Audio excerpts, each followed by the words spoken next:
Hey, what's up YouTube? It's Monday, August 6, 2012. This is ProofWLSWorks, and I am your Monday vlogger, B. So, welcome back. This week's topic is, it's kind of interesting. It says, one bite and done. How do you deal with eating less than normal size portions? What does your brain say when your stomach says don't take another bite?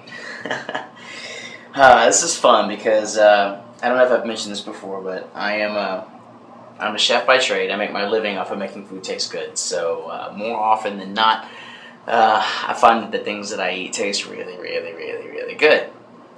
Unless I'm cooking them. No, I'm kidding. Damn air conditioner. Alright, we'll see how this goes. So, I know personally, being a lab band patient, that there are times that I can eat a ton, and times that I can't eat a single bite. And nothing in this world that I can do can control when that is. My band is the most temperamental bitch on the planet. And, when she says it's time to eat, it's time to eat. And when she says you're not eating no more, you're done.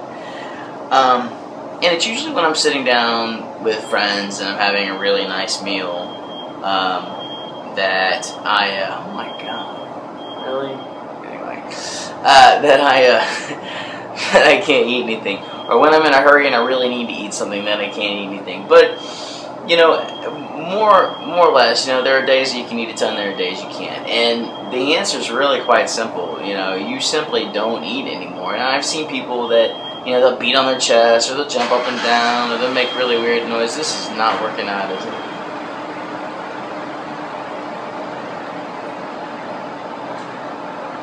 I don't know, we'll go through it and see what happens. And they just jump up and down, and they try all these tricks and things to try to get their food to go down. And it really, to me anyway, it just defeats the purpose, If we ate like pigs when we wanted to, and ate healthy the rest of the time, we'd still be fat. Bottom line, why do we have weight loss surgery in the first place? Because something in our lives was not right, and that happens to be the food we're putting in our stomach. So if you're gonna, wow, this is a 3-minute video. It's gonna end up being 10 minutes because of all the cars and traffic. That's what I get for trying to shoot outside today. That we put into our stomach. So,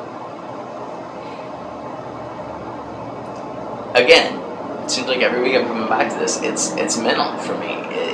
It's 100% mental. You have to tell yourself, hey, stop eating. But it's not as hard as the other mental challenges we have, for me anyway, because what's the option?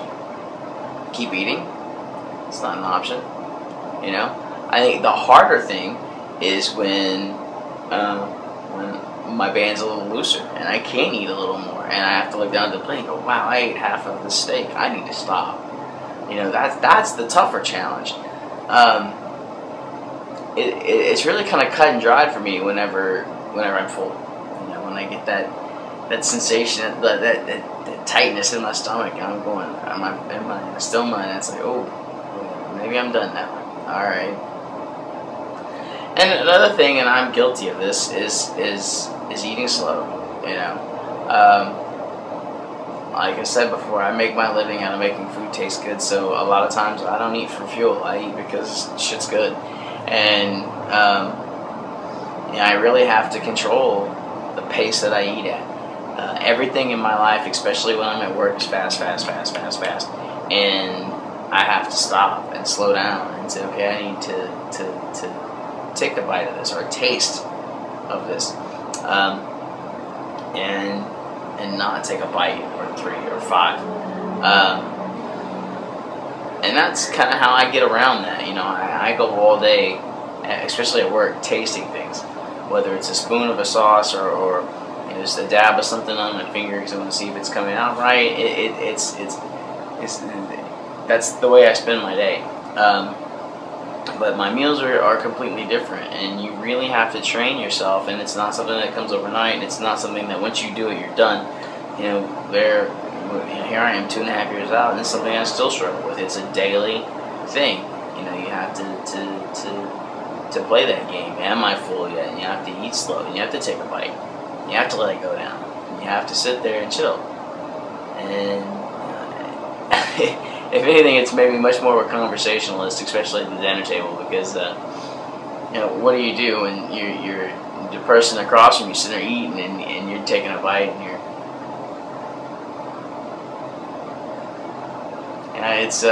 it can be a challenge. But back to the topic. It's mental preparation. What situation am I going to be in when I'm eating next, and mental training.